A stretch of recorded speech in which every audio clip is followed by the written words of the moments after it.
However, Jay Glazer reported that other teams, including the Bears, never made offers for Wentz to the Eagles. So, Shannon, did the Colts give up more than they really had to here? No, because you don't know that. See, Jay has the luxury of calling around teams. If teams, I mean, the Eagles didn't have that luxury. And if they call around the team, it's not going to tell them, we offer the first and the third, or we offer this. They're not going to tell you. Skip, it's kind of like going to an auction. Well, if I'm at the auction right there with the person, I see who's bidding. I'm looking at him, I'm sizing him up. I've seen him at this auction before. He likes these type of cars.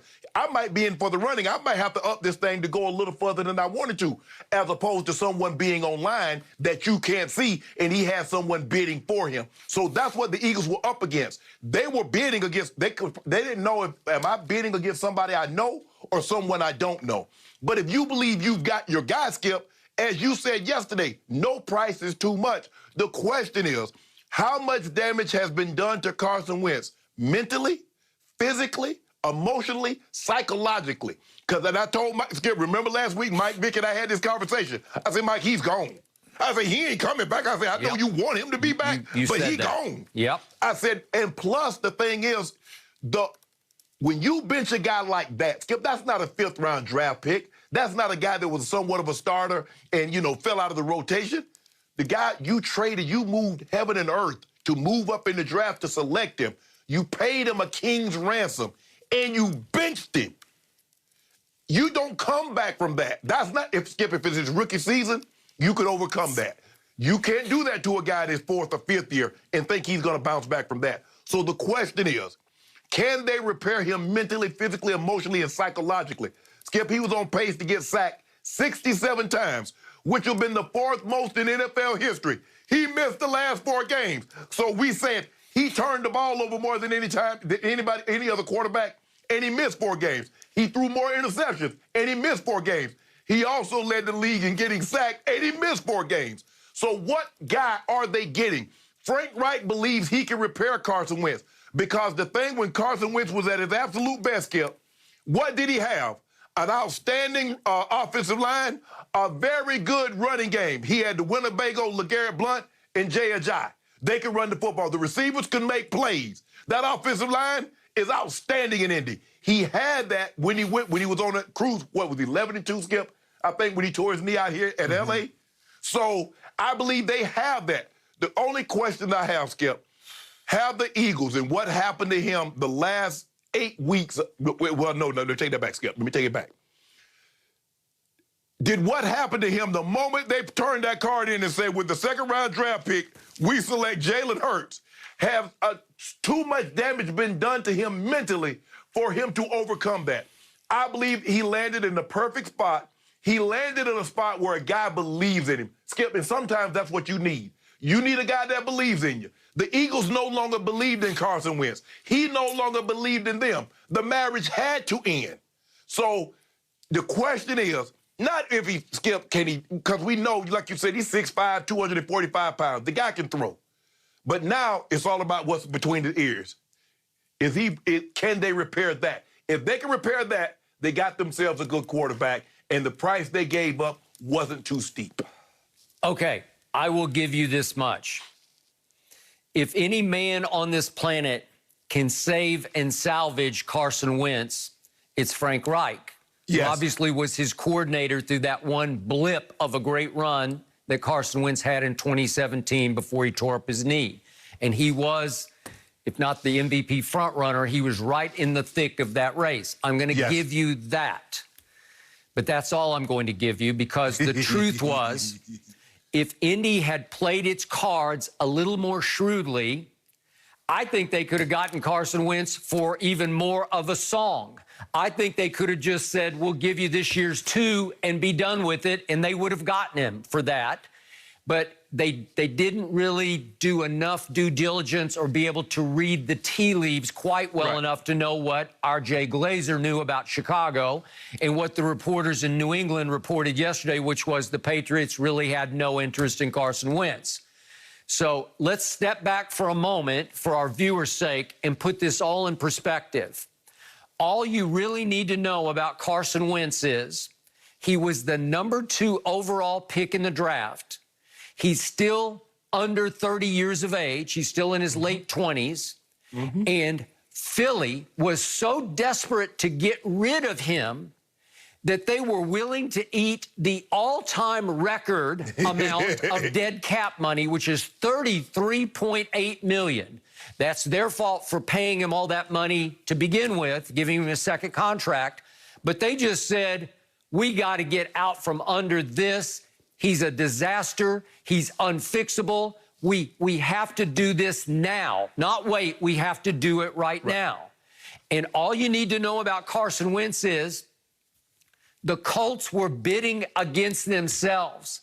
There was no other market in the entire National Football League for a quarterback who had a little bit of an MVP run in 2017, who's still under 30 years of age, and was once upon a time the #2 overall pick. Nobody wanted him because they all believe he is damaged beyond repair. Right. Some of them might have thought that he wasn't that great to begin with. That was my stance with you on this show from day one. I did not watch him at North Dakota State enough. I saw the highlights, so I wasn't sure coming out of the draft.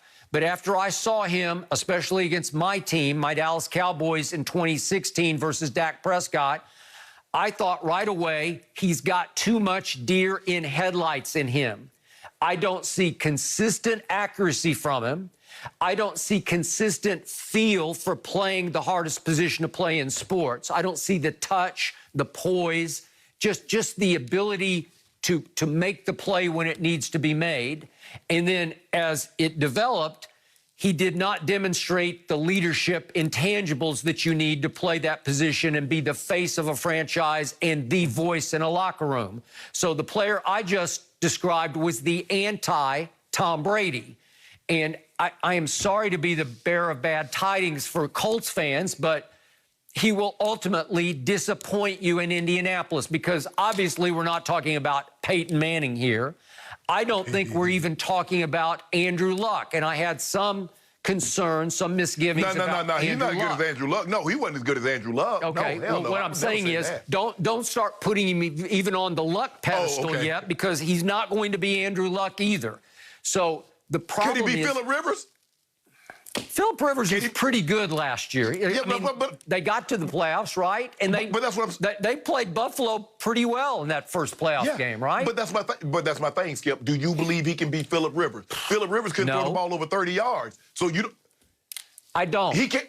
You don't believe he can be Phillip Rivers? I don't. But again, Phillip Rivers is about as crafty, as shrewd an operator as who ever played the position. Right. He did more with less arm than anybody who ever played the position because he knows how to play. He could just see it and feel it and make the play at the time. And again, Phillip Rivers always came up a little bit short. And we talked about his sort of his legacy was he never quite got you there.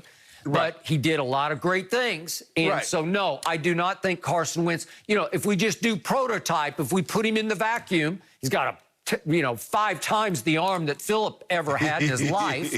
And he's a big, strapping young man, still a young man, who will, if it calls for it, he will try to run through a brick wall for your football team. And what he did down the stretch, again, in a terrible division a year ago, he helped lift up a team that was playing with a lot of practice squad players into the playoffs. But the problem was he lasted 2 series in his first ever playoff game and went, 1 of 3 for 4 yards. That's his playoff legacy in total. So you don't even know how he's going to play in a playoff game. I know how Phillip Rivers will play in a playoff game. He'll play pretty well. He came up short a few times, but he also won some big playoff games.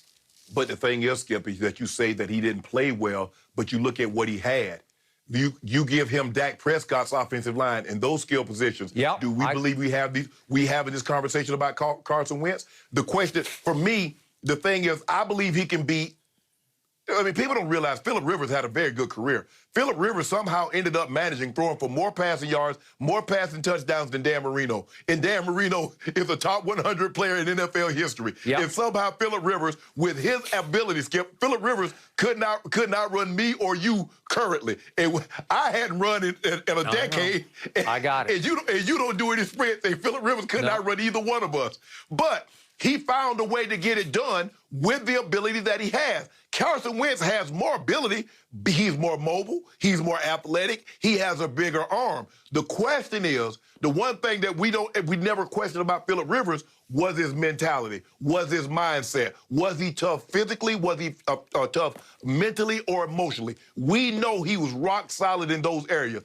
Those are the questions. I think it, Skip, is more so mentally and psychologically with Carson Wentz than it is physically, because we knew he took a beating. I mean, he got sacked 50 times. He was on pace to get sacked 67. So you can recover from that because he didn't take any more beatings after December. And so now he's in a new place, rejuvenated.